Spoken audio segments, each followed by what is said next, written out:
Una de las grandes paradojas en la vida cristiana es aprender a estar felices en medio del dolor.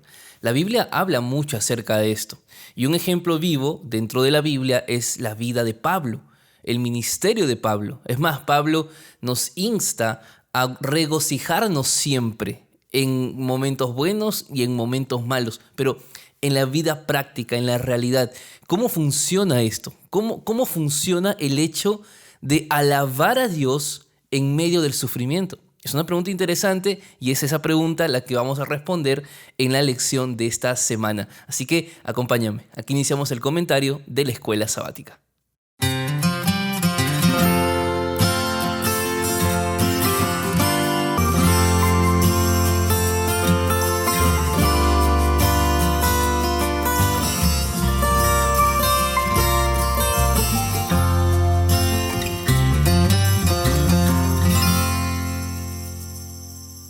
¿Qué tal amigos? ¿Cómo están? Qué alegría poder saludarlos. Una nueva semana, un nuevo estudio de la lección de la Escuela Sabática. Gracias por estar aquí en mi canal, gracias por unirte a la comunidad, gracias por los comentarios que semana a semana tú estás dejando, los pedidos de oración que estoy leyendo. Dios pueda ayudarles y recuerden justamente el título del trimestre. Podemos estar en el crisol de la vida, pero en el crisol con Cristo, nunca solos. En los momentos más difíciles, Dios siempre está con sus hijos y eso es lo más importante. Ya estamos entrando a la lección número 9, el trimestre va acabando, nos vamos preparando para un nuevo estudio y quiero contarte también de paso, porque algunos me estuvieron escribiendo si es que tenemos algunos sermones también en este canal de YouTube. Hay sermones, yo voy a dejar al final del video un link allí dentro del mismo video para que tú puedas ir a los sermones que ya tengo aquí grabados, están en el canal. Pero vamos a ir subiendo más sermones, así de paso ustedes pueden ir alimentándose un poco más de la palabra de Dios. ¿Está bien? Bueno, la lección de este trimestre o de esta semana está enfocado en la alabanza. Y la alabanza, queridos amigos, es fe en acción. Y es justamente lo que vamos a estudiar durante esta semana. Así que vamos a hacer una oración, ¿te parece? Acompáñame, vamos a pedir a Dios su dirección para el estudio de la lección de esta semana. Oremos. Querido buen Dios y Padre, gracias por tus promesas que son esperanza para nuestra vida.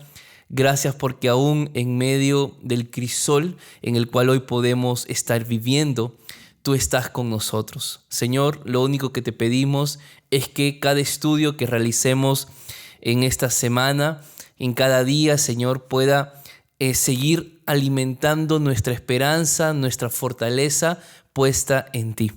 Te pedimos, Señor, que estés a nuestro lado, que cuides, por favor, de cada uno de mis amigos al otro lado de esta pantalla que están sufriendo, que están tal vez pasando momentos muy duros en su vida. He leído cientos de comentarios en estas semanas. Y oh Señor, tú como Dios omnipotente, haz todo de acuerdo a tu voluntad y creyendo de que lo que tú haces siempre será lo mejor. Bendícenos en el estudio y el desarrollo de la lección. En el nombre de Jesús. Amén. El día domingo de la lección lleva por título Un marco para la alabanza. Permítame iniciar explicando lo siguiente. La fe, que ya hemos visto de esto la semana pasada, y si tú aún no viste ese video, yo te voy a dejar aquí el enlace para que puedas verlo. La fe no es abstracta, la fe no es teórica, la fe se vive. Mejor dicho, en esos momentos de incertidumbre que nosotros muchas veces atravesamos, la fe es la que nos mantiene firmes en el camino hacia la vida eterna. La fe nos permite, aunque no podamos ver lo que viene a continuación, nos da la certeza de que aquel que viene a nuestro lado, que es Cristo, quien nos acompaña, siempre va a buscar lo mejor para nosotros. En ese sentido, la alabanza, que es el estudio de esta semana, constituye un acto de fe. Mejor dicho, cantar a Dios, alabar el nombre de Dios en medio del crisol es un acto de fe. ¿Por qué es un acto de fe? Porque no todos pueden hacerlo. Alabar a Dios cuando estamos adoloridos emocionalmente, cuando estamos golpeados mentalmente, espiritualmente o físicamente, constituye un acto de fe. Y es justamente la experiencia de Pablo. Personalmente, Pablo para mí es un ejemplo increíble de una vida de fe. Cuando uno revisa los sufrimientos de Pablo, yo a veces veo eso y digo, ¿estaré dispuesto a sufrir como Pablo sufrió? Porque a veces la vida hoy en día en el siglo XXI es bastante cómoda, bastante conforme. No queremos salir de nuestra zona de confort. Pero cuando tú ves los sufrimientos de Pablo, los sufrimientos de los apóstoles, eso no debería estar lejano a lo que nosotros un día iremos a experimentar. Solo que a veces no queremos ni siquiera tocar ese tema porque queremos todavía estar en nuestra zona de confort.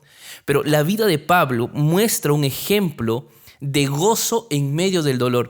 Y es justamente el texto principal del versículo de memoria que me estoy refiriendo. Y el día domingo usa justamente el capítulo 4 de Filipenses. Yo quiero que vayas allí, por favor, en Filipenses capítulo 4, porque cuando uno ve este escrito de Pablo a los filipenses, tenemos que entender en primer lugar que Pablo estaba probablemente en la cárcel. Muchos dicen que estaba encarcelado ya en Roma en la primera década de los 60 después de Cristo. Lo cierto es que Pablo presenta este texto mientras él estaba encarcelado. No era la primera vez que ibas a ver a un Pablo encarcelado, pero siempre verás a un Pablo encarcelado, pero gozoso en el Señor. La pregunta es, ¿qué hacía Pablo para gozarse en medio de la tribulación, en medio del dolor que estaba enfrentando? Y acá hay algunas cosas que vuelvo a repetir, no son teóricas, mi amigo, son prácticas. Entonces, vamos a leer el versículo número 4 para empezar, que dice así: regocijaos en el Señor siempre. Otra vez digo, regocijaos. Este versículo da para explayarse y para aquí sacar por lo menos 3-4 sermones. Pero vamos a la parte principal. Dice, regocíjate. Regocíjate viene de gozarse, pero no gozarse, es doblemente gozarse, es regozarse. Por lo tanto, aquí hay un elemento que es el gozo. Presta mucha atención, toma nota de esto. Es el gozo. El gozo en el Señor siempre. Vamos a resaltar esta segunda palabra, siempre. ¿Qué significa gozarse siempre? O pongámoslo de esta forma, ¿qué significa siempre? Siempre es en todo momento, siempre es en toda circunstancia, es siempre. Siempre involucra momentos buenos, momentos malos, momentos de alegría, momentos de tristeza, momentos de ilusión, momentos de chasco, siempre. Lo que el texto bíblico dice, lo que Pablo nos está diciendo, es que el ser humano debe aprender a gozarse siempre. Pero la pregunta es, pastor, Pablo está diciendo que tengo que gozarme en mi dolor. Pablo está diciendo que tengo que gozarme en mi sufrimiento. No está diciendo eso. Porque entre regocijarse y la palabra siempre dice en el Señor. Por lo tanto, nuestro gozo no es un gozo por la aflicción, no es un gozo del dolor que estamos viviendo, es un gozo no de la circunstancia, sino de la comunión con Cristo que tengo. Esto es lo importante. Cuando Pablo dice regocíjate, y si aquí podemos responder por qué Pablo vivía gozoso aún en el sufrimiento, no es porque Pablo se gozaba de los golpes que le daban, no es que Pablo sea un masoquista. Pablo se gozaba porque vivía en comunión con el Señor, y esa comunión con el Señor le traía más gozo que el dolor que estaba experimentando. ¿Me estás entendiendo? Por lo tanto, gozarse en el Señor representa, mi amigo, un acto de fe. Saber que Dios guía toda la historia del mundo, que está guiando tu vida, representa un acto de fe. ¿Me dejo entender? Y Pablo no solamente dice eso, Pablo va un poco más allá, porque él menciona en el versículo 5 alguna actitud importante que el cristiano debe tener, y es la siguiente: vuestra gentileza sea conocida de todos los hombres. El Señor está cerca. Mira esto. El ser humano puede enfrentar y vivir en crisoles, puede tener duras pruebas, duros momentos en su vida, pero nunca debe dejar de ser gentil. Nunca debe dejar de ser generoso. Nunca debe dejar de pensar en los problemas del otro. A veces el ser humano, cuando está viviendo un momento de aflicción, se centra tan solo en su problema que deja de lado a los demás. Lo que Pablo nos dice aquí es, por favor, regocíjense, pero también sean gentiles. Ahora bien, el versículo número 6 toca o vuelve a tocar el tema de la ansiedad que habíamos ya estudiado la lección de la semana pasada. Y me gustó mucho algunos comentarios que leí de personas que han sido diagnosticadas con ansiedad, han sido diagnosticadas con depresión y cómo el estudio les ha ayudado. A mí me alegra mucho que haya sido así. Pablo aquí vuelve a tocar el tema de la angustia, de la ansiedad. Y lo que Pablo dice es que la ansiedad significa una excesa preocupación por lo que vendrá más adelante. Estás ansioso porque no sabes qué va a pasar. La ansiedad muchas veces se vuelve un problema en nosotros cuando permitimos que esa ansiedad controle nuestro sistema nervioso, cuando pensamos que eso es el ahora, el momento. Entonces dejamos que la ansiedad nos controle. Allí es cuando los problemas vienen. Pero Pablo dice, por nada estéis angustiados, sino sean conocidas vuestras peticiones delante de Dios en toda oración, ruego y con acción de gracia. Mira, este texto me impresiona tanto porque Pablo usa prácticamente los 4 significados de lo que es la oración.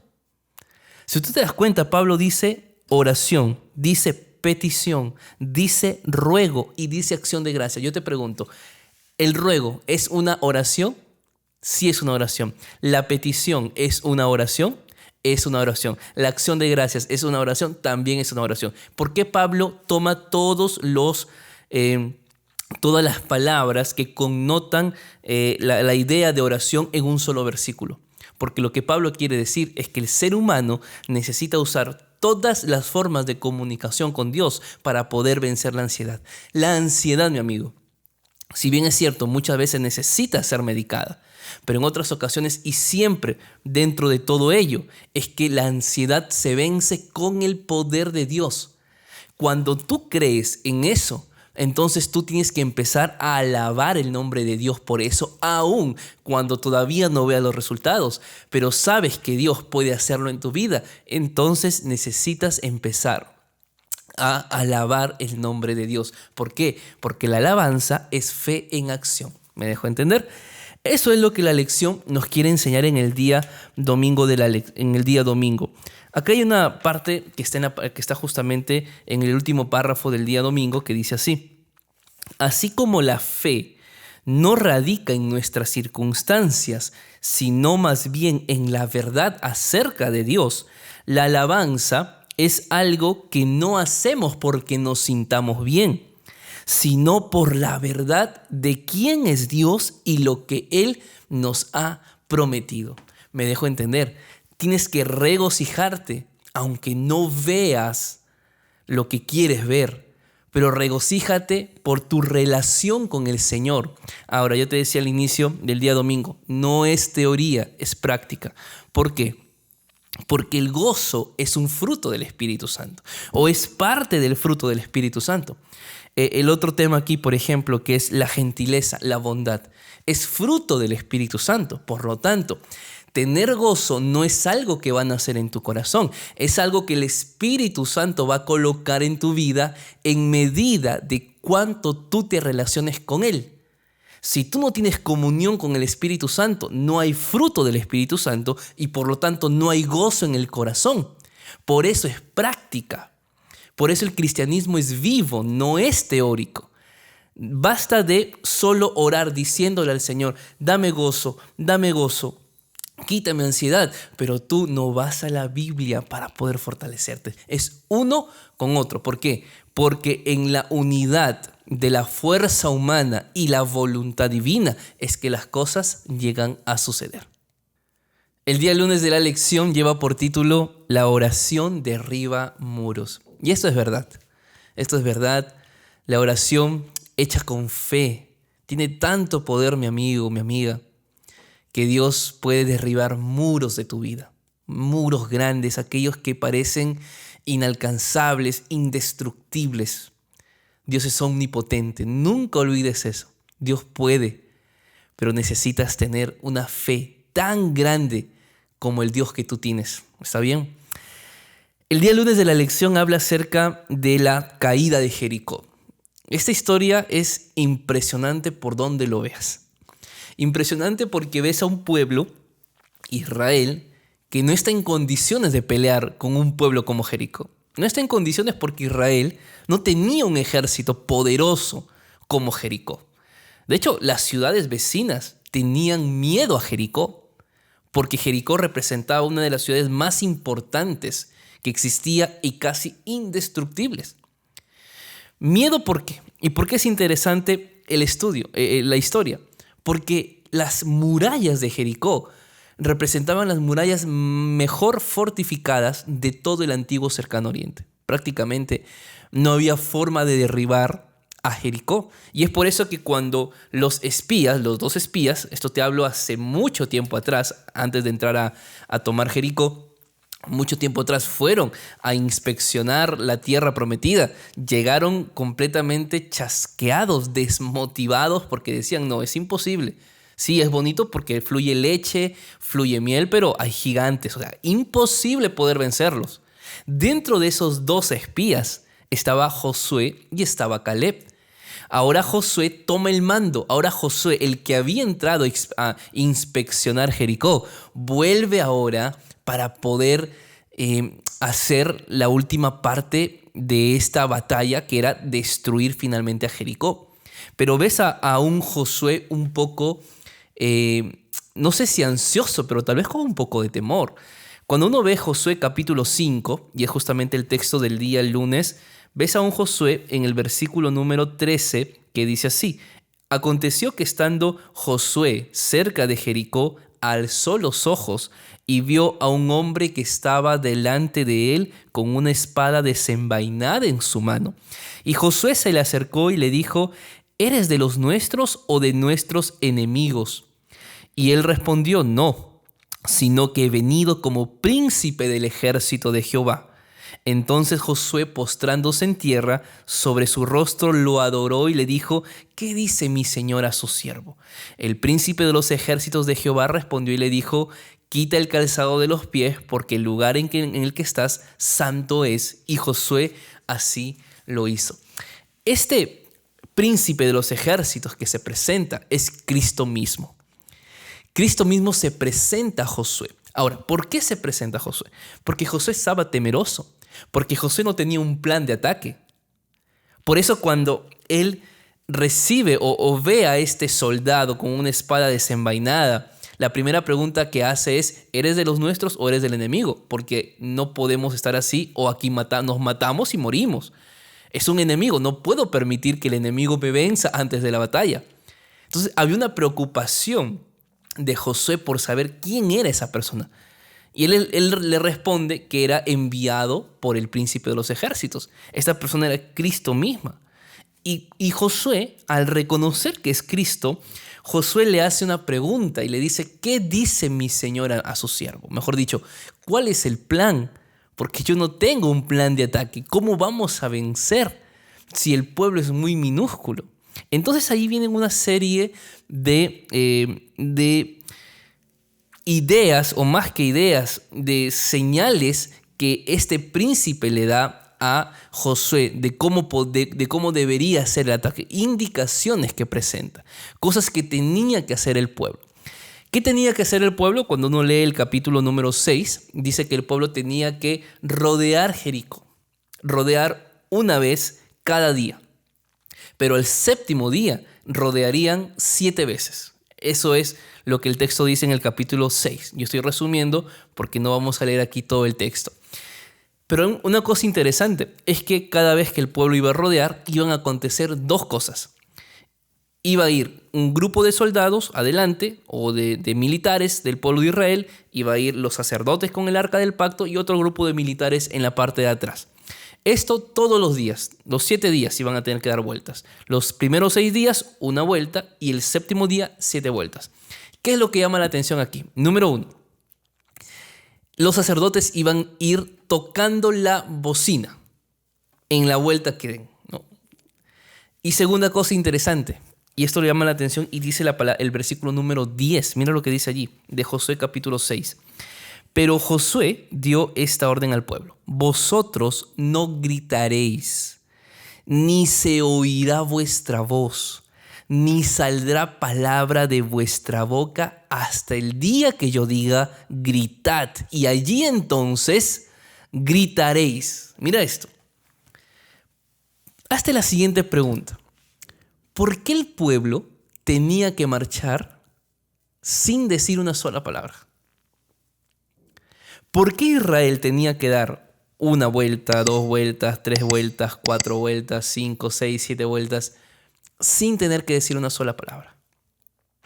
Porque el mandato de Josué es muy claro. No hables, no grites, que ninguna palabra salga de vuestra boca hasta que yo diga. Y eso fue cuando, el 7º día. ¿Por qué? ¿Por qué esa indicación? Por una simple razón. Porque dentro del pueblo, al igual que hoy, existe mucha gente que no tiene fe. Y más de uno de los que podían estar marchando cada día, tranquilamente podría haber dicho: ¿pero qué hacemos dando vueltas aquí? ¿Qué piensa Josué? ¿Que dando vueltas vamos a vencer Jericó? Y era comprensible. Humanamente, el plan no era un plan militar. O sea, era imposible pensar que militarmente vas a derrotar a los de Jericó dando vueltas. O sea, es imposible, o sea, no cabe en la mente. Entonces la orden fue: no digan nada, porque si uno dice que es imposible, va a decirle al otro, va a decirle al otro, lo va a desanimar, y esto no funciona sin fe. Ahí entra el tema de la fe. Necesitamos tener fe de que el plan de Dios, aunque humanamente es imposible militarmente para destruir una ciudad, el plan de Dios es mejor que cualquier plan humano, pero necesitamos tener fe en el Señor de que las cosas son así. ¿No te parece impresionante esto? Que aun cuando los planes de Dios sean completamente diferentes a los nuestros, casi, digo yo, entre comillas, ridículos, porque no lo son, pero cuando parece que no tiene sentido lo que Dios hace, te das cuenta que esa es la forma como Dios prueba tu fe. Y aquí yo apunté algo que me gustaría compartir con ustedes, y es lo siguiente. Dios deseaba dar tiempo a los israelitas para desarrollar su fe. Anota esto, mi amigo, resalta esto. Dios quería darle tiempo al pueblo de Israel para desarrollar su fe. Yo te pregunto, ¿tú crees que Dios pudo destruir Jericó en el primer día? Claro que pudo. ¿Tú crees que el pueblo era necesario que marche para que Dios destruya Jericó? Claro que no, porque Dios podía hacerlo. Pero ¿por qué Dios pide que el pueblo dé vueltas? Sin sentido aparentemente, porque Dios estaba dándole tiempo a su pueblo a que desarrollara su fe. Yo aquí te respondo una pregunta. ¿Sabes por qué Dios no contesta tu oración al instante? ¿Por qué no siempre lo hace? ¿Por qué Dios no siempre responde en el momento que tú necesitas que sea respondida la oración? Porque Dios te está dando tiempo para desarrollar tu fe. Imagínate si Dios respondiera todas las oraciones al instante. ¿Realmente tendrías fe? ¿Realmente tu fe sería probada? ¿Verdad que no? Porque es solo en el tiempo, en el espacio, en ese momento de silencio, cuando la fe se desarrolla. La demora hasta que veamos el milagro hace que nosotros vivamos mejor dependientes de Cristo Jesús. Por eso, mi amigo, Dios no siempre responde las oraciones al instante, porque Dios quiere que desarrolles la fe antes de que Él haga el milagro. El día martes de la lección lleva por título La vida de alabanza. Algunas cosas para mencionar antes de ir al texto. En primer lugar, la alabanza no debería ser un acto. ¿Me dejo entender? No es que debamos cantar de vez en cuando, sino que nuestra vida debe ser una vida de alabanza. Es como lo que nosotros conocemos en la vida práctica, que es el método de Cristo. El método de Cristo no es un acto a hacer, es un estilo de vida que Jesús tenía. El hacer bien a las personas, tratarlas con simpatía. Entonces es un estilo de vida y nosotros tenemos que apuntar a esto. Y esto claramente es un proceso, mi amigo. No es de la noche a la mañana. Pero debemos pensar en que tenemos que apuntar a tener un estilo de vida lleno de alabanza en el Señor. ¿Me dejo entender? Ahora, en el día martes de la lección, nosotros vamos a ir a Salmo 145. Este salmo era muy especial para los judíos. De hecho, era uno de los salmos más importantes. Y tú te preguntarás por qué. Bueno, por la forma como fue escrita esta poesía. Es interesante porque el Salmo 145 tiene 21 versículos. Y en el idioma hebreo, claramente no se va a ver en el español, pero esto es un cántico de acróstico alfabético hebreo. ¿Qué significa esto? Que cada versículo del 1 al 21 empieza con el abecedario, o en el hebreo es alefato, no es alfabeto, es el alefato hebreo. Mejor dicho, el primer versículo empieza con la primera letra del alefato hebreo, el segundo versículo empieza con la segunda letra del alefato hebreo y así sucesivamente. Claramente, el alefato hebreo tiene 22 letras, pero aquí solo hay 21 porque no está la letra nun, que es la N, sería en el español. Pero bueno, por eso es importante, porque es un acróstico, es un cántico hecho en forma de acróstico con las letras hebreas. ¿Y qué muestra este cántico? Bueno, la lección del día martes lo resume en 3 cosas. Y yo quiero tomar estas 3 cosas para comentar un poco y luego quiero que tú escribas en los comentarios de la semana algo que voy a pedirte, ¿está bien? En primer lugar, este Salmo 145 llama la atención a 3 cosas importantes que pueden ayudarnos a desarrollar nuestra vida de alabanza. Número 1, practicamos la alabanza cuando miramos a nuestro alrededor. ¿Qué significa eso? Que el ser humano necesita aprender a ver al Dios creador alrededor y no solo en nuestro problema. ¿Por qué digo esto? Ya hemos mencionado esto en alguna lección pasada, pero lo más importante de nuestro problema no es el problema, no es la solución al problema, no soy yo. Lo más importante es ver a Cristo en medio del problema. Si yo no estoy viendo a Cristo, ese es un gran problema. Lo que significa es que claramente muchas veces en el momento de la aflicción no podemos ver a ese Dios creador, a ese Dios que nos ama porque estamos en un problema y Él no nos escucha, aparentemente. Es por eso que el cristiano necesita practicar la alabanza, adorar a Dios con la alabanza, mirando lo que Dios ha hecho alrededor. Mejor dicho, mirando la grandeza de Dios. Por eso dice así. Si no miramos a nuestro alrededor para ver la grandeza de Dios, entonces no tendremos ninguna razón para alabarlo. Mira, por favor, qué ha hecho Dios. Mira qué ha hecho Dios a tu alrededor. Y alaba a Dios por eso. Quizá no en tu problema, por tu problema, pero sí por lo que Él ya hizo alrededor tuyo. Segunda cosa.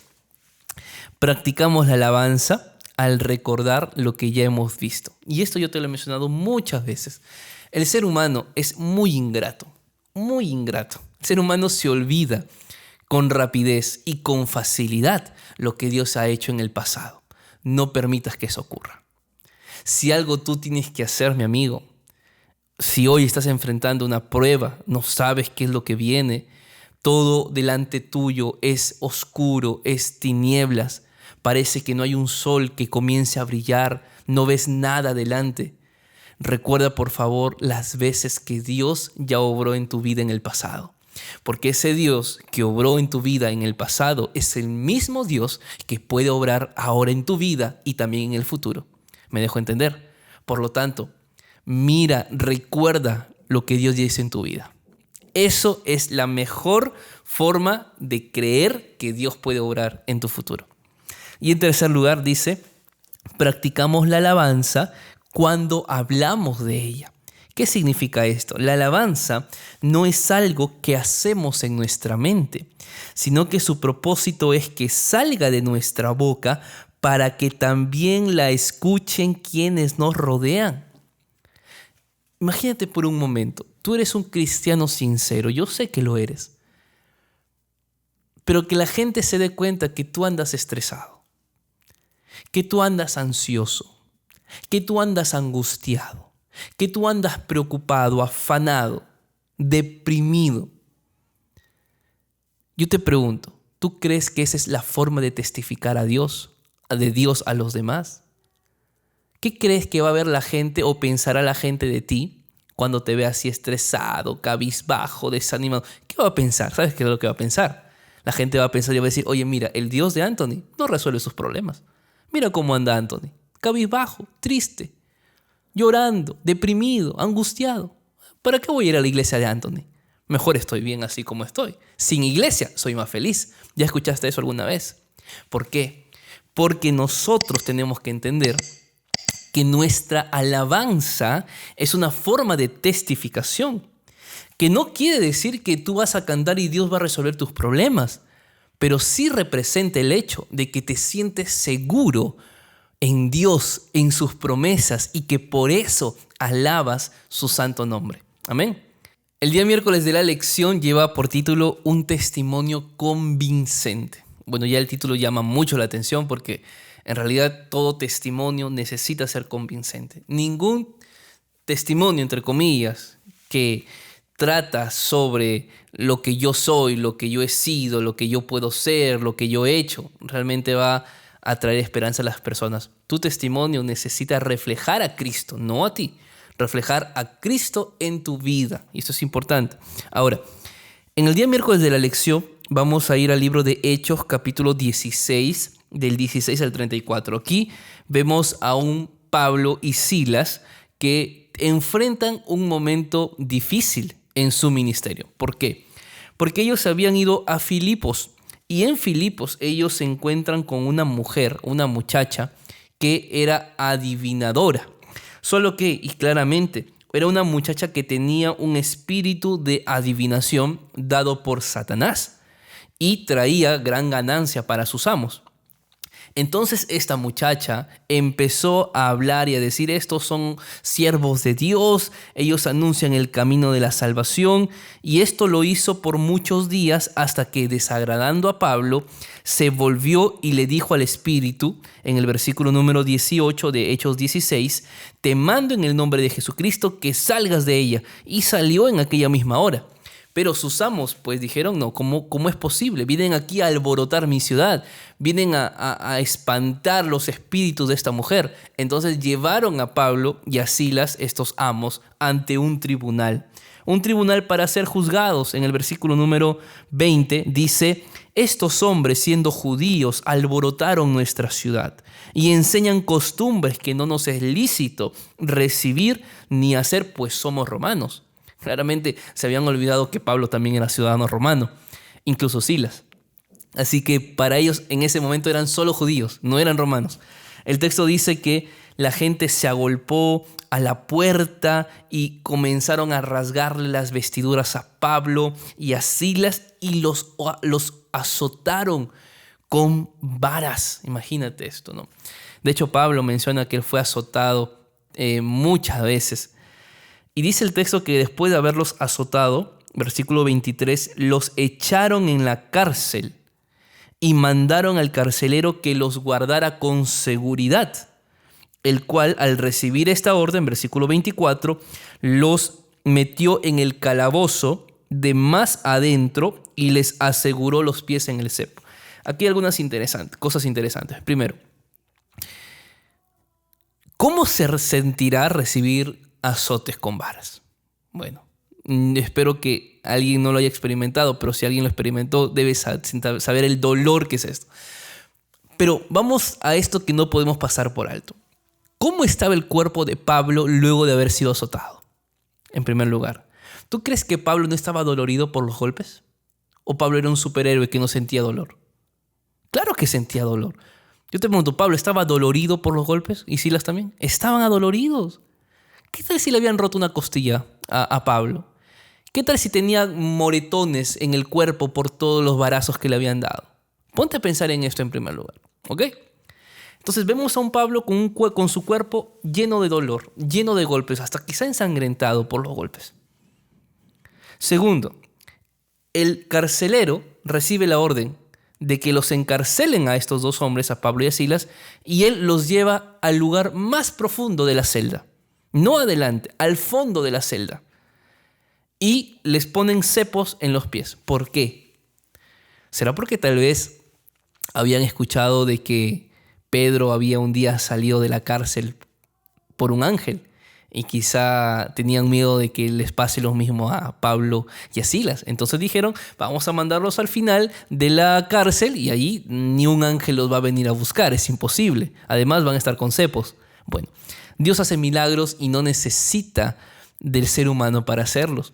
Lo cierto es que estas dos cosas me muestran que Pablo tal vez estaba adolorido. Adolorido físicamente, tal vez un poco golpeado emocionalmente, pero espiritualmente estaba lleno de gozo. Por eso Pablo dice eso, regocíjense en el Señor siempre, encarcelado, sin estar encarcelado, bien o mal, azotado o no azotado, regocíjense. Y esto no es teoría, porque el versículo número 25 dice, pero a medianoche, orando, Pablo y Silas cantaban himnos a Dios y los presos los oían. Amigo, Pablo cantaba a medianoche. Cantaba tal vez porque no podía dormir por los golpes, por el dolor que tenía. Cantaba porque no se sentía cómodo en la forma como estaba apresado, con cepos, tal vez con cadenas. No encontraba un lugar para poder descansar su cabeza. Pero sobre todo eso, cantaba a Dios, porque tenía una comunión con el Padre tan profunda que su comunión con el Padre le traía más gozo que el dolor que en ese momento él estaba enfrentando. Esto es cristianismo en la práctica. Esto es fe en acción. Por eso la alabanza es fe en acción. Imagínate, Pablo tranquilamente podría haberse quedado allí diciendo, ¿por qué Dios me trajo acá? Pero encima voy a predicar y termino azotado, me voy a predicar y termino aquí en una cárcel. ¿Tú crees que Pablo pudo haber dicho eso con Silas? Claro que sí. Pero no era eso, porque el foco de Pablo y Silas era un foco espiritual. Estaban allí porque tenían una comunión tan grande con Dios que no había necesidad de recriminar o de cuestionar lo que Dios hacía. ¿Y cuántas veces nosotros recriminamos y cuestionamos lo que Dios hace? Porque no tenemos una relación real con Él. La historia dice de que hubo un gran terremoto en aquel lugar, ¿verdad? Y todas las puertas se abrieron, todos podían escapar. Y el hombre, este carcelero que estaba durmiendo, al ver que hubo un terremoto, dijo, no, antes que me maten, mejor me mato yo, porque seguramente todos los presos ya se fueron. Y Pablo y Silas dijeron, hey, alto, no te hagas daño, acá estamos todos. ¿Por qué te quieres hacer daño? Aquí estamos, no nos hemos ido. Y ese momento fue un momento de transformación para este hombre. Versículo número 30 dice, los sacó y les dijo, señores, ¿qué debo hacer para ser salvo? Yo te pregunto, ¿por qué estabas seguro de que esa pregunta iba a ser bien respondida por Pablo y por Silas? Porque él vio el testimonio de ellos en el dolor, que no recriminaron a su Dios, sino que fueron gozosos en Jehová, que oraban, que cantaban a medianoche. Eso es testimonio convincente, mi amigo.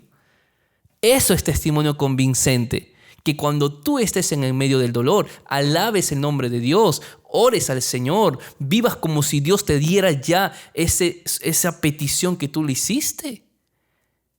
Y la gente va a ver que tu Dios es un Dios real, que tu Dios es un Dios que te trae gozo en medio del dolor y ellos van a querer también experimentarlo.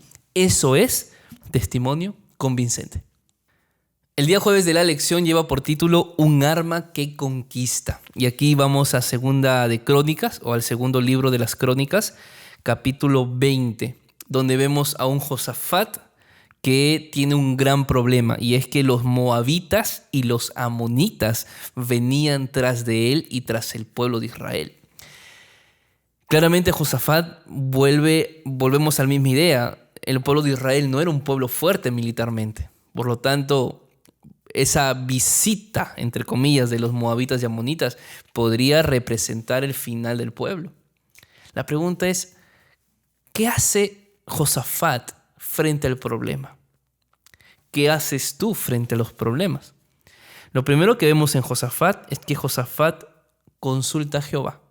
Versículo número 3 dice así: Josafat tuvo miedo y humilló su rostro para consultar a Jehová e hizo pregonar en Judá ayuno para todos. Mira esto.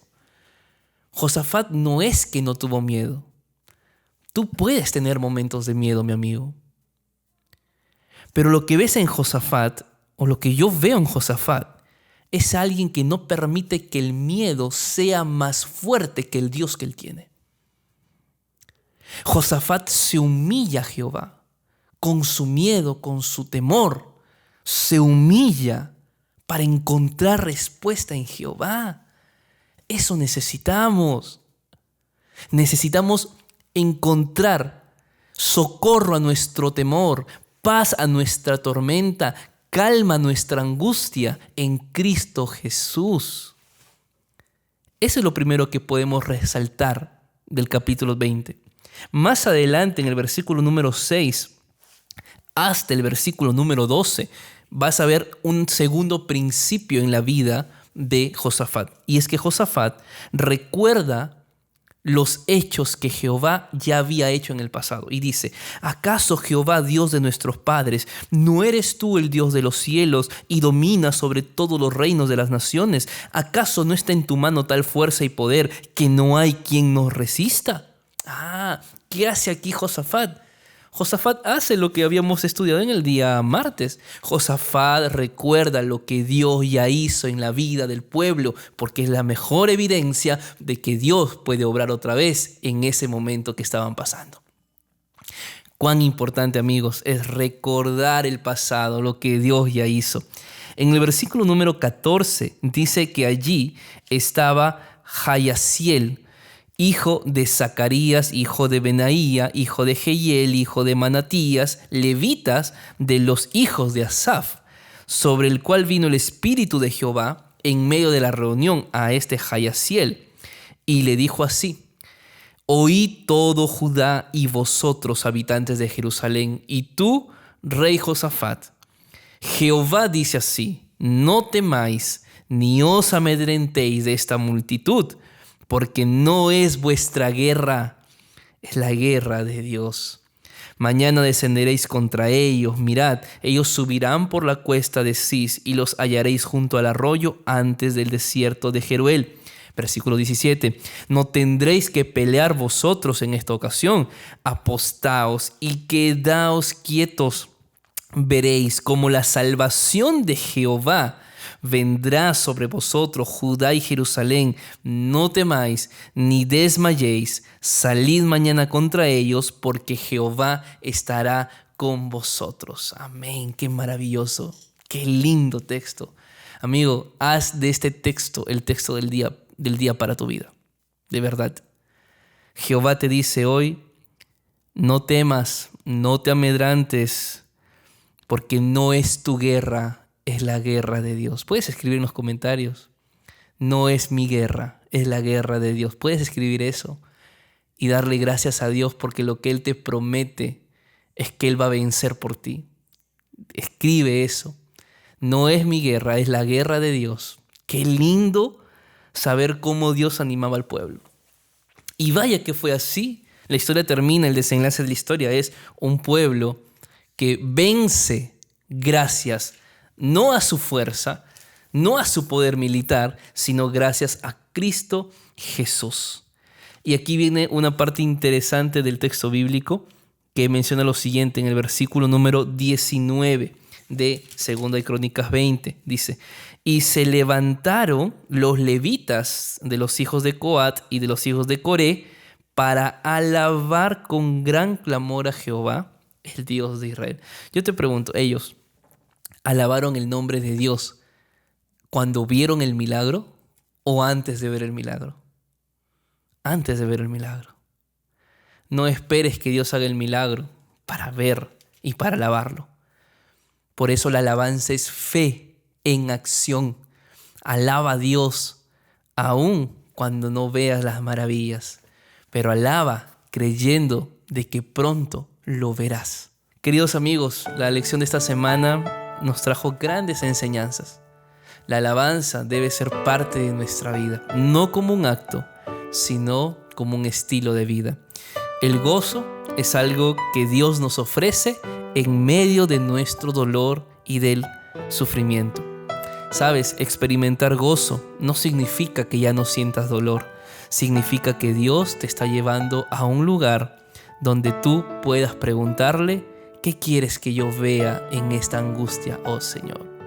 Si bien es cierto, el gozo no va a resolver tu problema, pero sí te va a fortalecer para que veas cuando Cristo venza la guerra que hoy tú tienes por delante.